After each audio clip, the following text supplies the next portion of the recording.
ओम नमोरियंताणम नमो सिद्धाणम नमो आर्याणम नमो वज्जायाणम नमो लोहे सव्वसाहुणम मंगलम भगवान वीरो मंगलम गौतमो गणी मंगलम कुंद कुंदार्यो मंगलम कुंद कुंदा जैन धर्मोस्तु मंगलम ओंकार बिंदु संयुक्तम नित्यं जायन्ति योगिनः कामदं मोक्षदं चैव All participants are muted ओंकाराय and they can NaMo unmute नमः themselves. अहोपकार जिनवरनो कुंदनो ध्वनि दिव्यनो जीन कुंद ध्वनि आप्या अहो आ गुरु काहननो तुझ ज्ञान त्याननो रंग अमया दर्श रहो हो शिव पद तकत च संग माता हाथ ग्रह। ये समयसार नाम का परम अध्यात्म शास्त्र है। भगवत कुंकुंदाचार्य देव ने मांगलिक करके समयसार को कहने की प्रतिज्ञा की है। समयसार अर्थात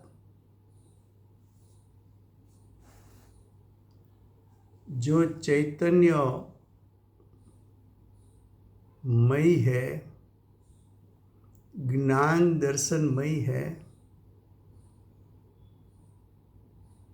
ज्ञान और सुख का पिंड है, जो अनंत गुणात्मक सत्ता है,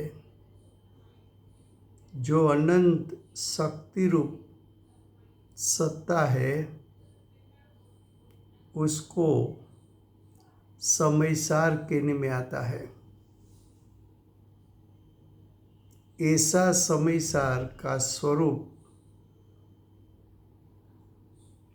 प्रतीत करने से सम्यक दर्शन की प्राप्ति होती है। ऐसे समयसार शास्त्र में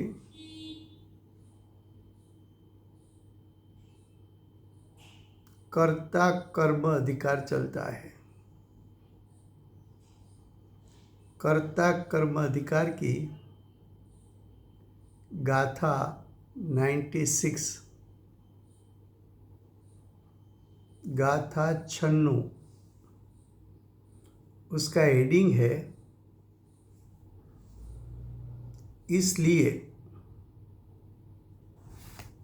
इसलिए का अर्थ है कि गाथा 94 उसमें आचार्य भगवान ने ऐसा बताया था कि अज्ञानी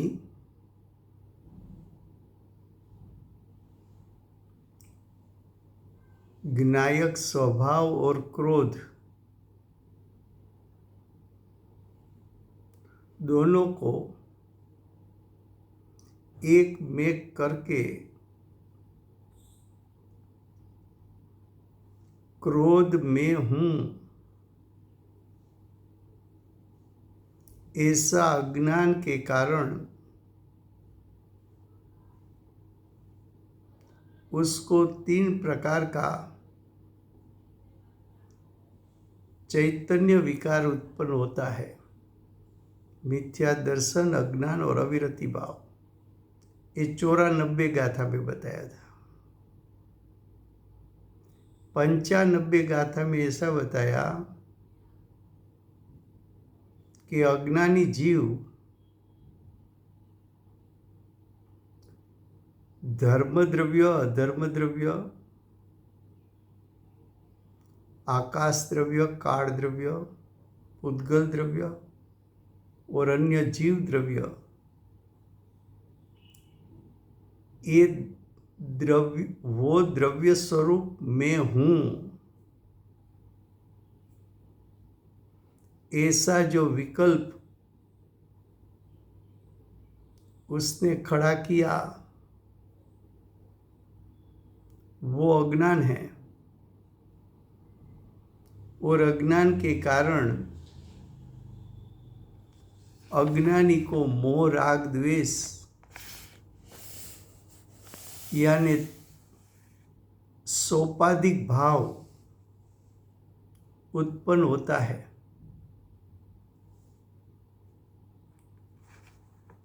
इतनी बात अगली 2 गाथा में बताई। उसका अनुसंधान के लिए 96 गाथा के हेडिंग में इसलिए, तेथी, इसलिए का अर्थ क्या?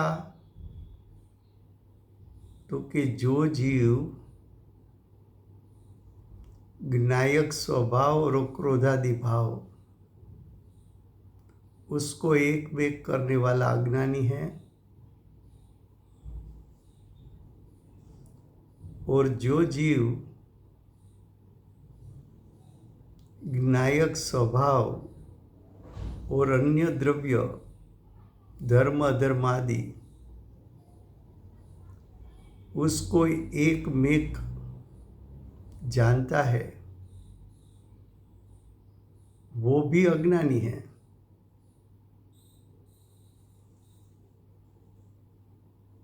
और उसको मोह राग द्वेष उत्पन्न होता है। ये तो अगली 2 गाथा में बताया। उसका उपसंहार क्या है? तो कि उसका उपसंहार ये है कि कर्तापणा का मूल अज्ञान सिद्ध होता है। कर्तापना, कर्ता कौन? तो कि कर्ता अज्ञानी।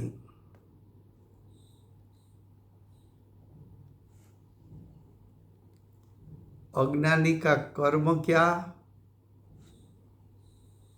मोह राग द्वेष कहो या तो मिथ्यात्व, अज्ञान, अविरति कहो, 3 विकारी परिणाम। तो अज्ञानी कर्ता होकर मोह राग द्वेष को उत्पन्न करता है, उसका मूल कारण कौन? तो कि उसका मूल कारण अज्ञान है, ऐसा अगली 2 गाथा में सिद्ध किया है। फिर से गुजराती में।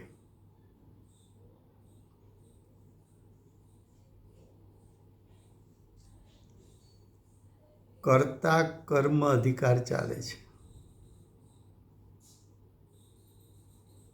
आखा कर्ता कर्म अधिकार में कर्ता अज्ञानी छे અને એનું કર્મ અજ્ઞાન છે,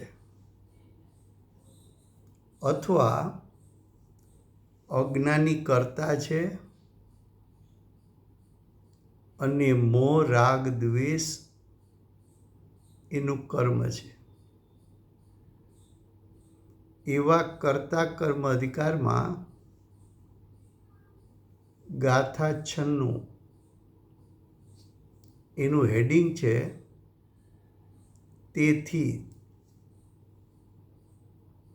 तेथी अर्थात इसलिए। ये तेथी शब्द अगली 2 गाथा के साथ उसका अनुसंधान है। अनुसंधान कैसा है? ગુજરાતી હા ભાઈ ગુજરાતી હા. તેનું અનુસંધાન કયા પ્રકારે છે? તો કે એનું અનુસંધાન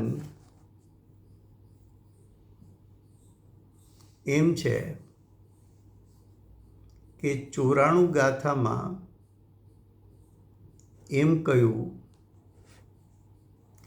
કે અજ્ઞાની સ્વ અને પરને એક મેક કરે છે.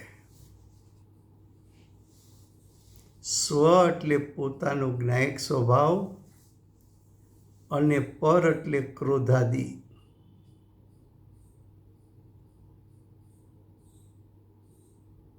જ્ઞાયક સ્વભાવ અને ક્રોધાદિ એને એકમેક કરીને એમ માને છે કે ક્રોધ તે હું છું. એવી માન્યતા કેમ ઉત્પન્ન થઈ? તો કે જ્ઞાયકને ક્યારેય જાણ્યો નથી, જ્ઞાયકને ક્યારેય પ્રતીત કર્યો નથી, જ્ઞાયકને ક્યારેય અનુભવ્યો નથી, જ્ઞાયકમાં ક્યારેય રમણતા કરી નથી. તો જ્ઞાયકના જ્ઞાન વગર ક્રોધાદિમાં હું પણ કર્યું.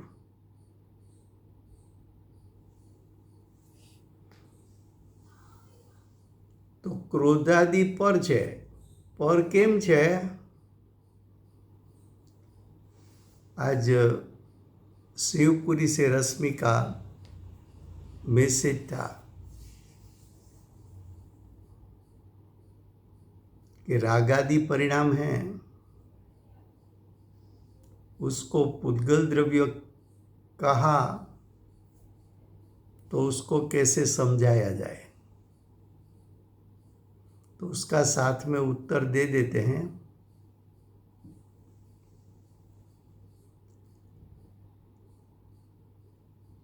कि जो मोह राग द्वेष की उत्पत्ति होती है वो स्व के लक्ष्य से उत्पन्न होती है कि पर के लक्ष्य से? तो कि सभी प्रकार के विभाव पर के लक्ष्य से उत्पन्न होता है. पर में किसका लक्ष्य है? नियमभूत किसका लक्ष्य है? तो कि कर्म के उदय का. तो कर्म का उदय कौन सा द्रव्य है? तो कि पुद्गल द्रव्य है. तो मोह राग द्वेष की उत्पत्ति पुद्गल के लक्ष्य से उत्पन्न होती है. ये बात सिद्ध करने के लिए क्रोधादि परिणाम, रागादि परिणाम, विभाव रूप परिणाम, विकार रूप परिणाम, उसको पुद्गल कहा. दूसरा, पुद्गल जानता नहीं है. वैसी तरह क्रोधादि रागादि परिणाम भी जानता नहीं है, इसलिए उसको पुद्गल कहा. तीसरा, क्रोधादि रागादि परिणाम ज्ञायक को अनुसरण करके उत्पन्न नहीं हुआ, लेकिन कर्म के उदय का अनुसरण करके उत्पन्न हुआ. तो किसको निमित्त बना के उत्पन्न हुआ? तो कि कर्म के उदय को. तो कर्म के उदय को, कर्म के उदय को अनुसरण करके उत्पन्न हुआ.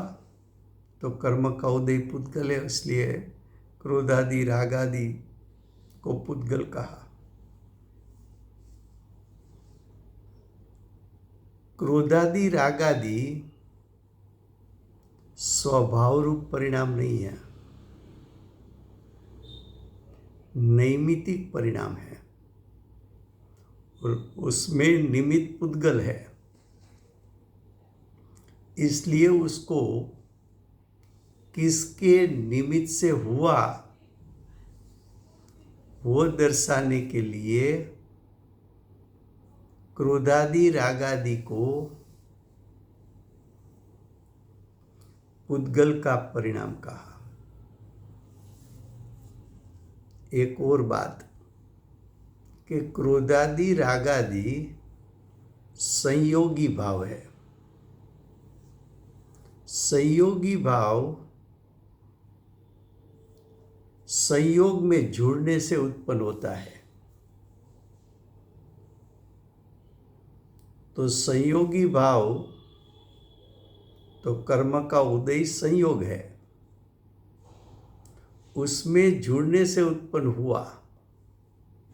तो सभी संयोगी भाव को पुद्गल कहा, अचेतन कहा, जड़ कहा, अजीव कहा। दूसरा, जैसा जीव कर्म को छोड़ सकता है, वैसी तरह जीव की सत्ता में से मोह राग द्वेष आत्मा से भिन्न हो सकता है। तो जो भिन्न हो सकता है वो मेरा स्वरूप नहीं। मेरा स्वरूप नहीं तो किसका स्वरूप? तो क्या पुद्गल का स्वरूप मुझसे भिन्न हो जाता है। इसलिए क्रोधादि रागादि को पुद्गल कहा। अब प्रश्न ये आए,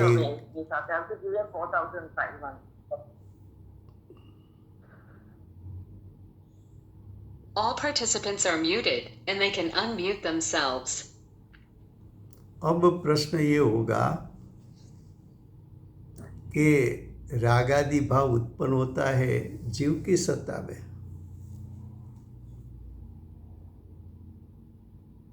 फिर भी उसको पुद्गल का कहा।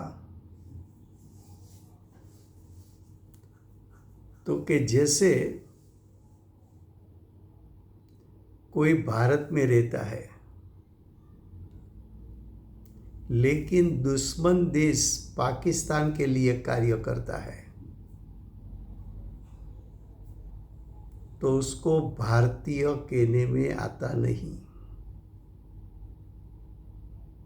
वैसी तरह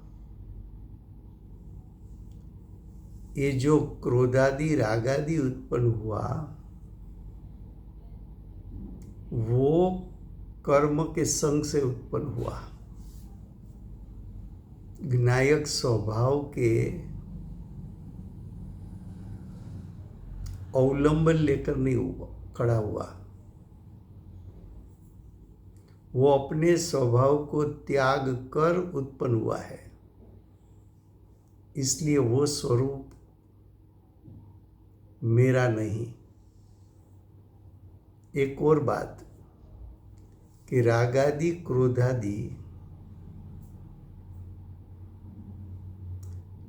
मैं तीनों काल कर सकूं ऐसा मेरे में कोई स्वभाव नहीं है। इसलिए वो स्वरूप मेरा नहीं है। रागादि क्रोधादि परिणाम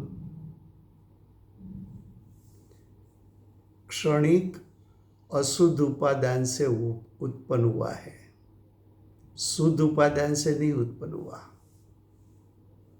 इसलिए वो मेरा स्वरूप नहीं है। ऐसी बहुत से बातें गुरुदेव ने स्पष्टता करके बताई कि क्रोधादि रागादि को पुद्गल क्यों कहना चाहिए। अब हम हमारे मूल विषय पर आ जाते हैं। फिर से विषय ગુજરાતીમાં ચાલતો હતો.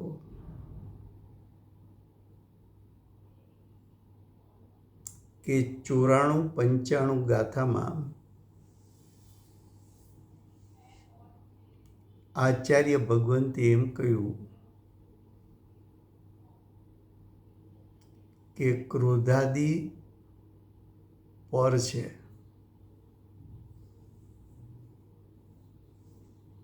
અને જ્ઞાયક સ્વભાવ સ્વ છે.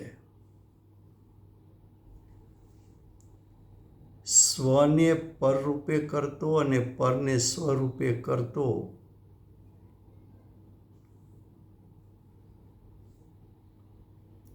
એટલે કે સ્વને પરપણે માનતો અને પરને સ્વપણે માનતો હોવાથી, સ્વને પરપણે જાણતો અને પરને સ્વપણે જાણતો હોવાથી એ અજ્ઞાન છે. અને અજ્ઞાનને કારણે આ ક્રોધાદિ ઉત્પન્ન થાય છે.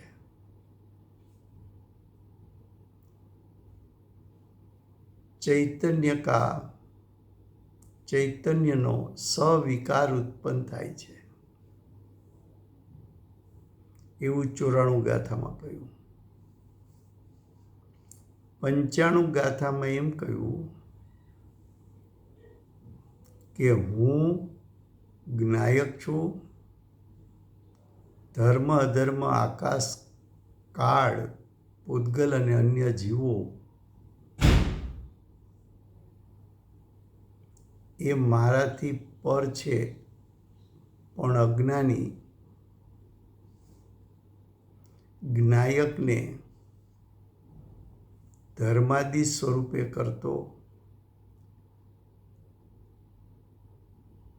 એટલે કે સ્વ અને પરને એક મેઘ જાણતો અજ્ઞાન થયું.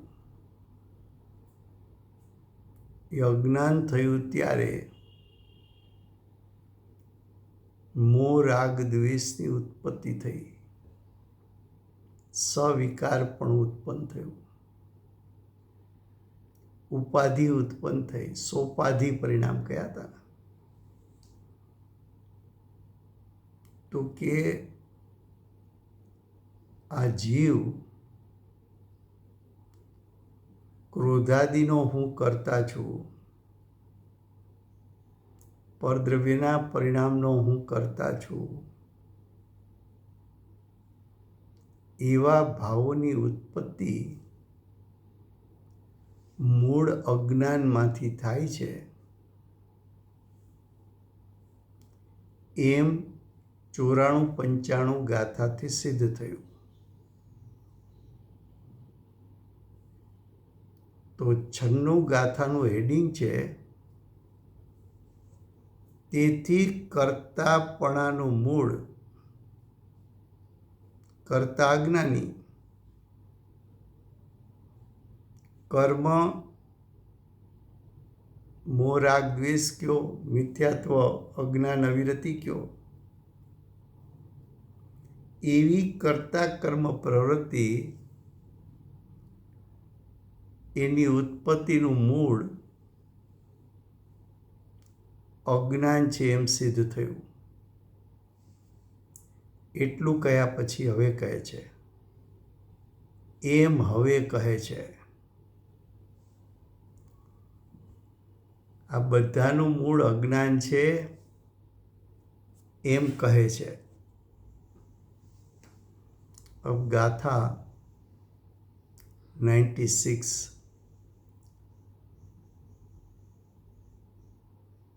हरिगीत.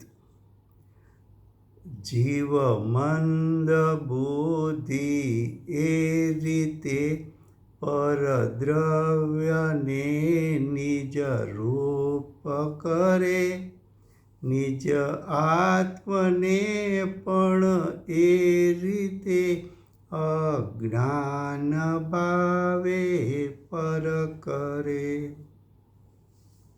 गाथार्थ आ रीते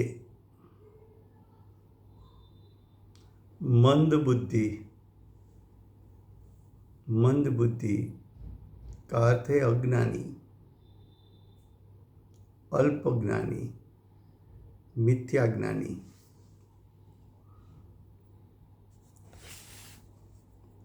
क्षयोपशम ज्ञान वाला।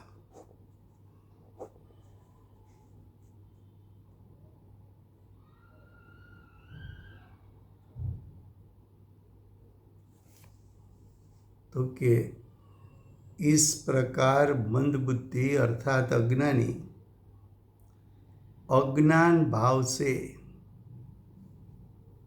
अज्ञान भाव क्या है?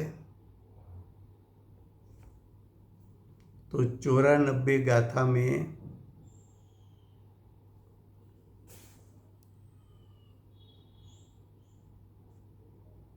सोल प्रकार से बात बताई थी, 16 प्रकार से।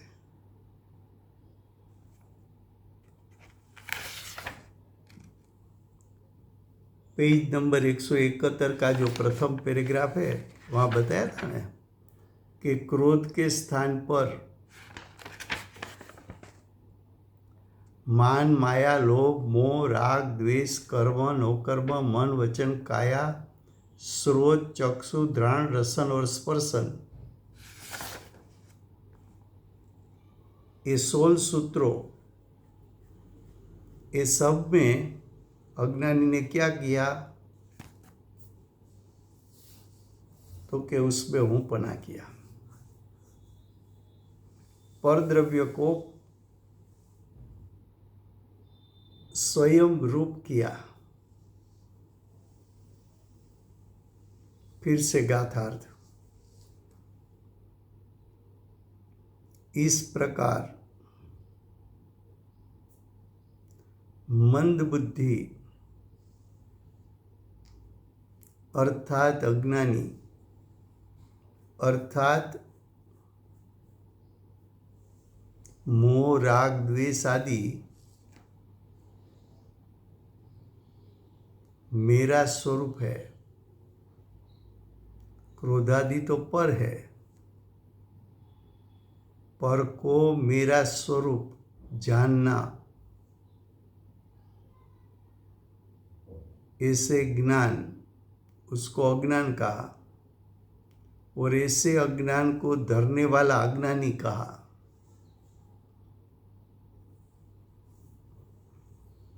अज्ञानी का अर्थ है स्व क्या पर क्या,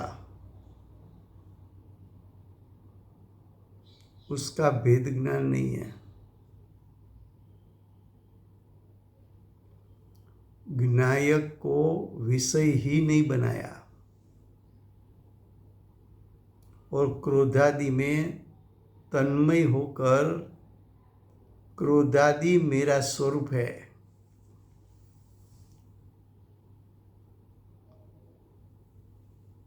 तो क्रोधादि मेरा स्वरूप है,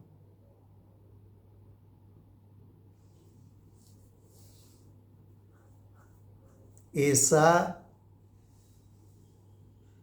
विपरीत जानना वो अज्ञानी। तो आगे बताया अज्ञानी अज्ञान भाव से, अज्ञान भाव क्या है?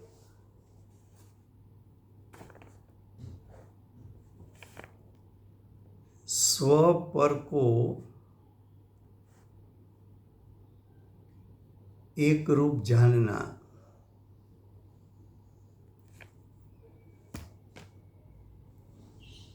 तो अज्ञान भाव से परद्रव्य को स्वयं रूप करता है, और स्वयं को पर रूप करता है। स्व को पर माना, पर को स्व माना, स्व को पर जाना, पर को स्व जाना। 95 गाथा में लिया था ना कि धर्म अधर्म आकाश काल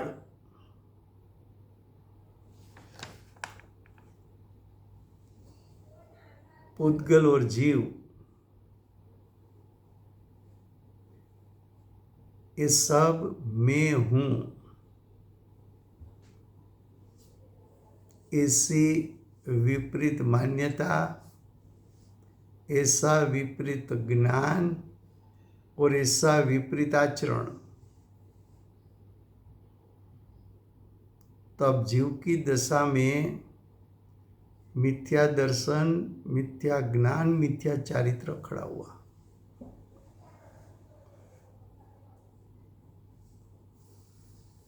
तो कि वास्तव में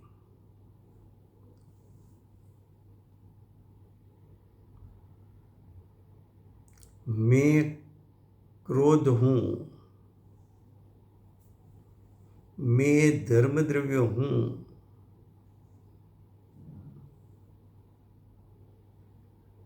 क्रोध मैं हूँ, धर्म द्रव्य मैं हूँ, ऐसा अज्ञानी को भाव क्यों उत्पन्न हुआ? तो कि स्व का स्वरूप ज्ञायक स्वरूप है। वो ज्ञायक पर कभी दृष्टि नहीं रखी, ज्ञायक पर कभी उपयोग नहीं रखा और ज्ञायक को अनुसरण करके कभी आचरण नहीं किया। ज्ञायक पर दृष्टि नहीं रखी तो ज्ञायक कभी प्रतीति में आया नहीं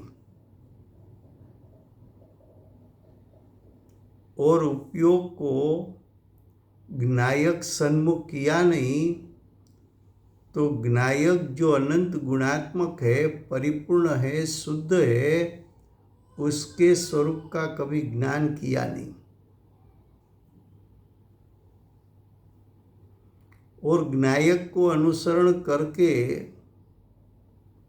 आचरण किया नहीं, इसलिए अतीन्द्रिय ज्ञान, अतीन्द्रिय सुख का वेदन कभी हुआ नहीं। तो जिसने ज्ञायक को प्रतीत में नहीं लिया, प्रतीत में लिया बिना पर में हूं पना करना, ज्ञायक के स्वरूप को जाने बिना क्रोधादि स्वरूप मेरा स्वरूप है ऐसा जानना और ज्ञायक में कभी रमणता करके अतीन्द्रिय ज्ञान, अतीन्द्रिय सुख का भोगवटा नहीं किया, इसलिए क्रोधादि रागादि परिणाम का भोगवटा करके उसका आस्वाद लेकर वो मैं हूँ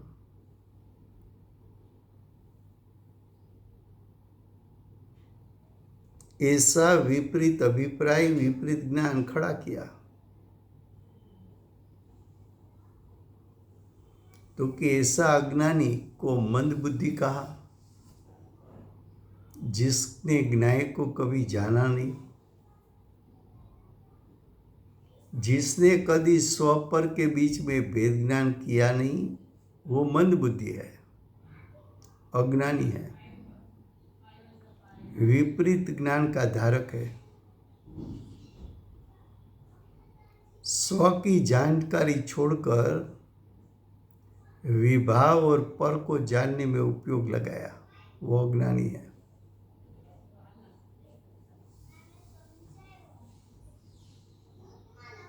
રાજુભાઈ આમાં તમે જે ઓલી જ્ઞાયક પર અભેદ દ્રષ્ટિ કીધી ને એટલે ઈ કેવી રીતે કરવાનું? તમે કીધું ને સ્ટાર્ટિંગમાં જ્ઞાયક ઉપર અભેદ દ્રષ્ટિ નથી કરી એ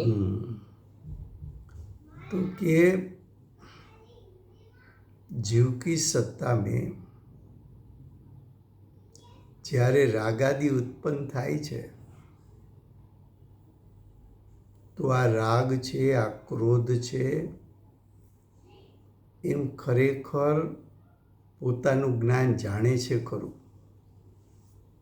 આપણને ક્રોધ આવે તો હું ક્રોધિત થયો છું એવું જ્ઞાન થવું, એવું વેદન થવું અને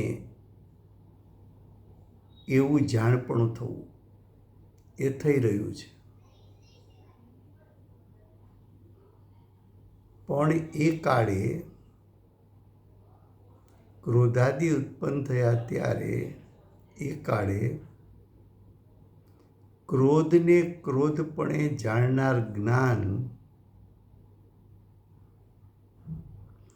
એ જ્ઞાન સ્વભાવનો અંશ છે. એ જ્ઞાન આવ્યું ક્યાંથી? ક્રોધમાંથી આવ્યું કે જ્ઞાયક સ્વભાવમાંથી આવ્યું?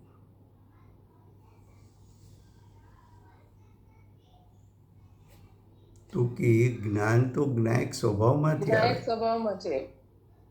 પણ એ જ્ઞાયક સ્વભાવમાંથી આવ્યું ત્યારે જ્ઞાયક સ્વભાવ જાણવા માટે એણે પ્રયત્ન કર્યો કે ક્રોધમાં તન્મય થઈ ગયો? તો કે ક્રોધમાં તન્મય થઈ ગયું. ક્રોધમાં તન્મય થઈ ગયો એટલે અભિપ્રાય અને જ્ઞાન શું થઈ ગયું? હું ક્રોધી છું, હું જ્ઞાયક છું એમ કેમ ન રહ્યું? તો કે ક્રોધને જાણનારું જ્ઞાન જે જ્ઞાયકમાંથી આવ્યું એ જ્ઞાયકનો જો મહિમા કર્યો હોત તો જ્ઞાયકમાં તન્મયતા થઈ જાત. પણ તે સમયે જે સમયે ક્રોધ કરે છે ત્યારે એને ક્રોધ કરવા જેવો લાગ્યો છે કે છોડવા જેવો લાગ્યો છે? તો કે એને તો ક્રોધ કરવા જેવો જ લાગ્યો છે. કોઈ સમજાવવાની કોશિશ કરે કે આટલો બધો ક્રોધ કરમાં, તો પણ બોલે શું? તમે વચ્ચે બોલતા જ નહીં, તમને ખબર જ નથી આ માણસ કેવા છે. એને તો બરોબર બે શબ્દ કહેવા જ જોઈએ. તમે હજી આને ઓળખતા નથી. હવે ક્રોધ કર્યો એ કરવા જેવો છે એવા અભિપ્રાય સાથે ક્રોધમાં તન્મય થઈ ગયો છે. એ ક્રોધને જાણનારું જ્ઞાન છે એટલું વિચારવા પણ રોકાતો નથી, એટલો તન્મય થઈ ગયો છે. હવે જો ક્રોધને જાણનારું જ્ઞાન ત્યાં વિદ્યમાન છે, એ જ્ઞાનની પર્યાય છે, એટલો વિવેક પણ ગુમાવી દીધો તો જ્ઞાનની પર્યાય ક્યાંથી આવી? ત્યાં તો એ ક્યાં લક્ષ કરવાનો હતો?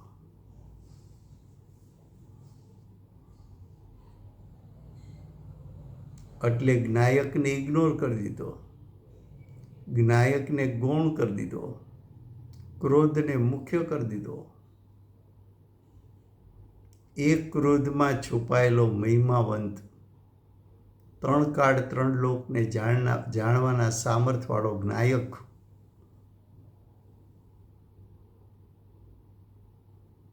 એનો મહિમા ન થયો. એકાંત ક્રોધને જાણ્યો, આ સ્વ ને આ પર એટલું પણ નહીં, એકાંતે પર પ્રકાશક થઈ ગયો. ખ્યાલ આવે છે? આ બધી ગાથાઓ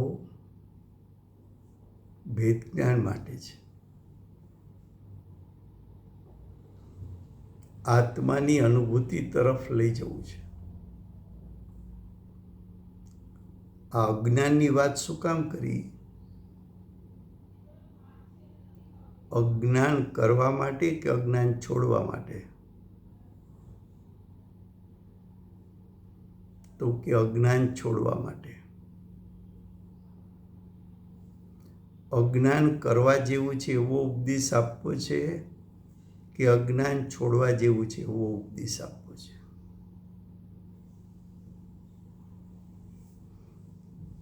શું કહ્યું કે આ રીતે મંદબુદ્ધિ અર્થાત અજ્ઞાની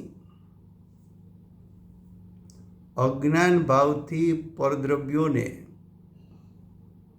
પેલા ક્રોધાદિ પરિણામને પરદ્રવ્ય કીધા હતા 94 ગાથામાં.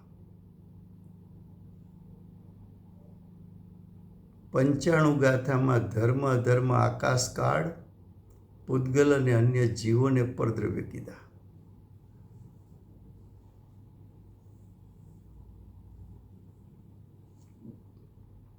એ બંને ગાથા કીધા પછી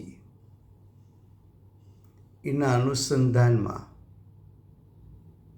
આ 96 ગાથા લખી. એટલે તો આગળ શબ્દ પ્રયોગ કર્યો તેથી. તેથી એટલે કે અજ્ઞાનીનું અજ્ઞાન શું છે એ 94-95 ગાથામાં તો અમે સમજાયું. એના ઉપરથી એમ સિદ્ધ થાય છે કે કર્તા કર્મ પ્રવૃત્તિનું મૂળ અજ્ઞાન છે.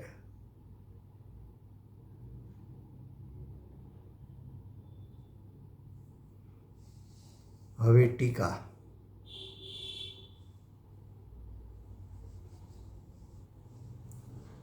खरेखर यानी वास्तविकपणे इस प्रकार मैं क्रोध हूं इत्यादि. इत्यादि का अर्थ है अगली गाथा में 16 सूत्र कहा, सब ले लेना.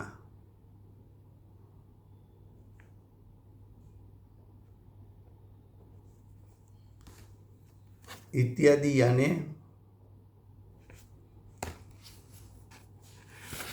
क्रोध, मान, माया, लोभ, मोह, राग, द्वेष, कर्म, नो कर्म, मन, वचन, काय, स्रोत, चक्षु, घ्राण, रसन और स्पर्शन.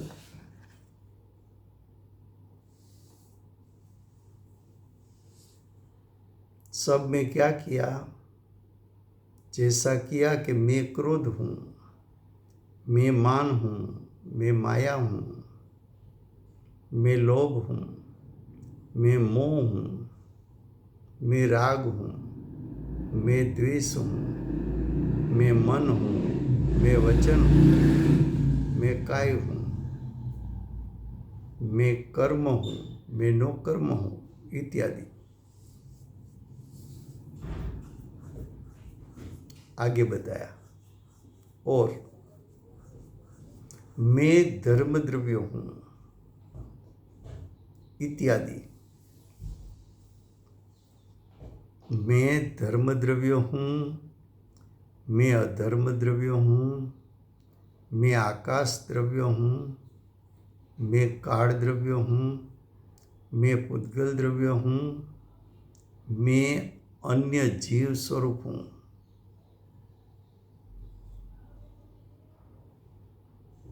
ये 95 गाथा में बताया था. तो कि इस प्रकार आत्मा पर द्रव्य को स्वयं रूप करता है. वास्तव में कोई परद्रव्य स्वरूप होता नहीं, लेकिन परद्रव्य मेरा स्वरूप है ऐसी मान्यता, ऐसा अज्ञान अज्ञानी जीव कर सकता है. देखो क्रोधादि परिणाम है वो विकारी परिणाम है. वो विकारी परिणाम 3 काल में कभी ज्ञायक रूप तो हो नहीं सकता. और ज्ञायक कभी क्रोध रूप नहीं हो सकता।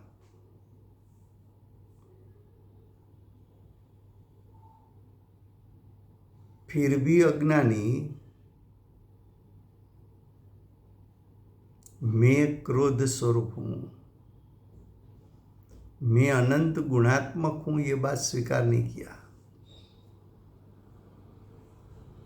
मैं अनंत शक्ति का पिंड हूं, ये बात का स्वीकार नहीं किया।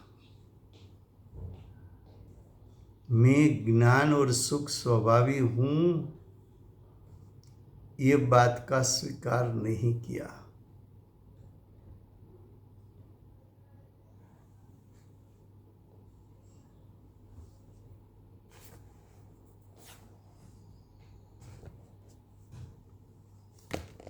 पर द्रव्यों को पोता रूप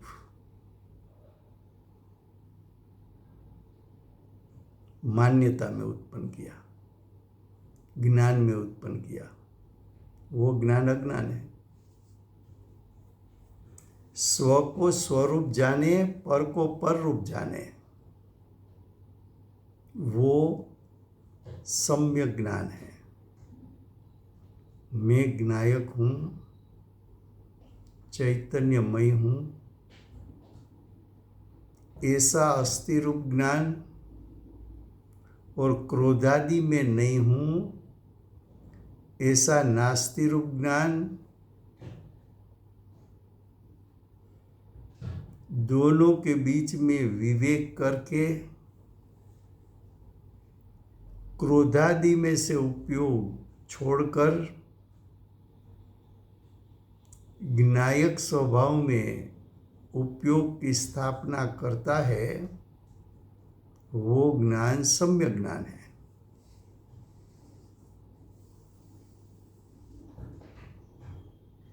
तेरा ज्ञान है स्वपर प्रकाशक,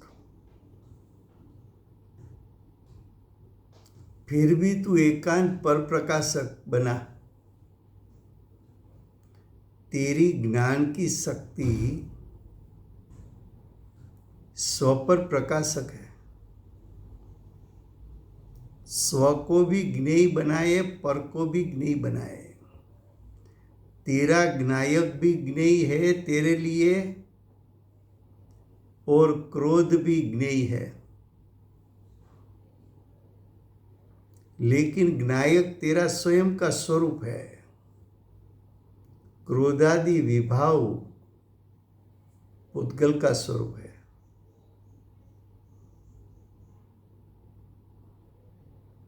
क्रोध को गौण करके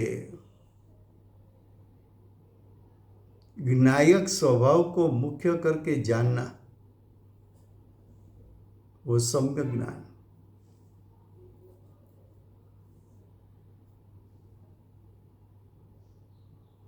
क्या कहा? जिस प्रकार आत्मा पर द्रव्यों को पोतारूप करता है, 24 घंटे में एक समय मैं ज्ञायक हूं, ऐसा ज्ञायक में स्थिरता नहीं हुई।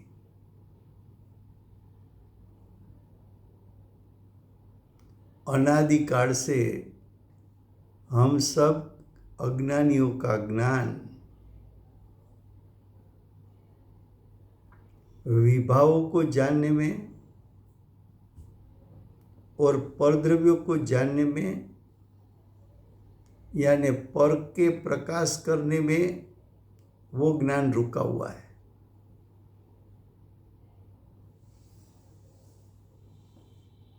ये क्रोध है, ये मान है, माया है, लोभ है, हास्य, रति, अरति, शोक, भय, जुगुप्सा,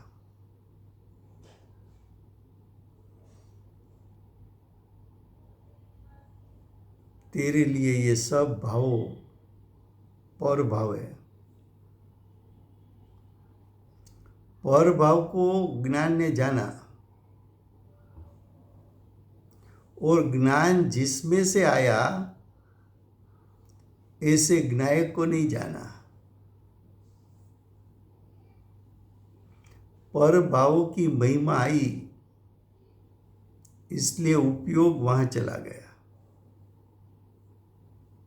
ज्ञायक की कभी महिमा नहीं की, इसलिए उपयोग उत्पन्न होने के साथ ज्ञायक सन्मुख नहीं हुआ।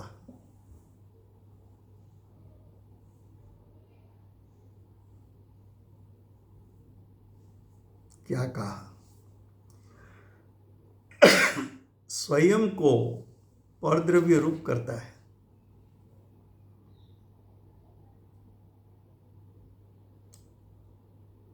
इसलिए ये आत्मा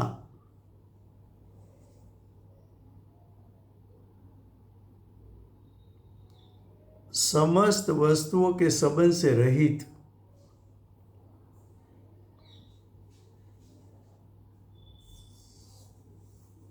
आत्मा कैसा है? तो कि आत्मा सर्व संबंध से रहित, सर्व संबंध का अर्थ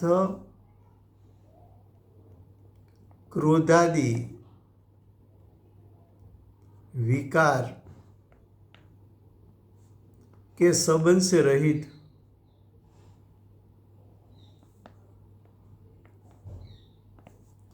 अन्य द्रव्यों धर्मादि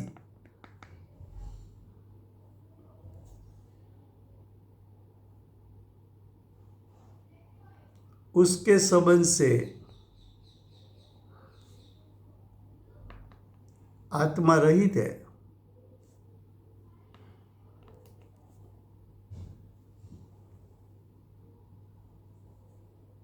लेकिन उसको ऐसा लगता नहीं। उसको तो लगता है कि ज्ञायक क्रोध स्वरूप हो गया,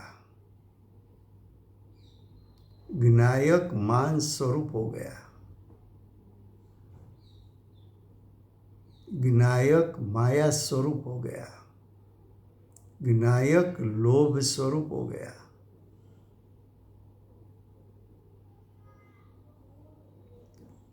जैसा सोने को झंख लगता नहीं, वैसी तरह ज्ञायक को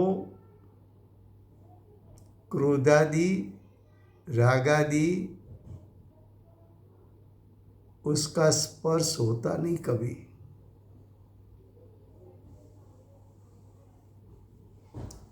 कादव में कीचड़ में पड़ा हुआ सोना वो तो सोना ही रहता है।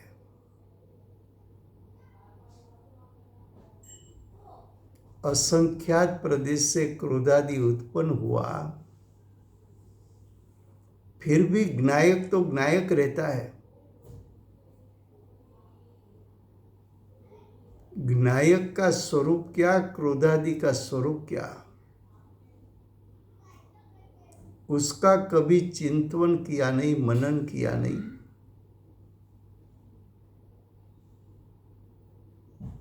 मेरा स्वरूप, मैं ज्ञायक स्वरूप हूं कि क्रोधादि स्वरूप हूं, उसका कभी चिंतन मनन किया नहीं। ज्ञायक स्वरूप त्रिकाल है कि क्रोधादि स्वरूप त्रिकाल है, उसका कभी मनन चिंतन किया नहीं। ज्ञायक स्वभाव से सुखरूप है और क्रोधादि स्वभाव से दुख फल वाले हैं, उसका कभी चिंतन मनन नहीं किया।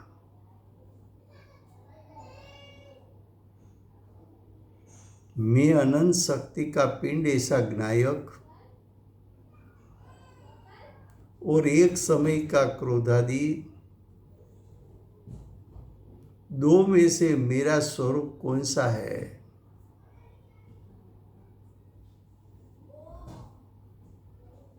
ख्याल में आता है? तो कहते हैं कि तेरा ज्ञायक तो समस्त वस्तुओं के संबंध से रहित, ये नास्ती थी बताया कि तू क्रोधादि के साथ संबंध में कभी आया नहीं, धर्मादि के साथ कभी संबंध में आया नहीं। तो जीव को प्रश्न तो होगा, तो मेरा स्वरूप क्या है? तो आचार्य भगवान कहते हैं बेहद शुद्ध चैतन्य धातुमय। ज्ञायक कैसा है? बेहद शुद्ध, बेहद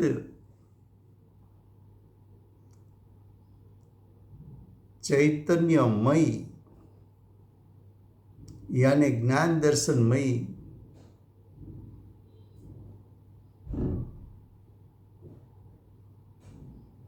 तू तो ज्ञान दर्शन का पिंड है,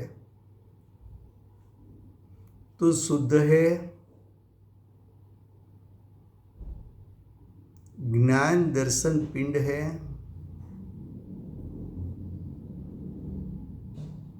चैतन्यमयी त्रिकाल तेरा स्वरूप है। प्रतीति में आ सके ऐसा तेरा स्वरूप है। उसमें से परिपूर्ण सामर्थ्य प्रकट हो जाए तो वो स्वरूप में से परिपूर्ण स्वरूप प्रकट हुआ, वो तीन काल तीन लोग को एक समय में जान सके, ऐसी तो उसकी एक समय की पर्याय है। और ऐसी सादी अनंत काल अनंत पर्याय को प्रकट कर सके, ऐसा ज्ञान दर्शनमय स्वभाव वाला मैं ज्ञायक, उसकी महिमा नहीं की, क्रोधादि की महिमा की। क्रोधादि में ऐसा तन्मय हो गया कि मैं चैतन्य स्वरूप हूं, वहां लक्ष्य नहीं गया। क्रोधादि में ऐसा तन्मय हो गया कि ज्ञायक की महिमा करना रह गया। ख्याल में आता है?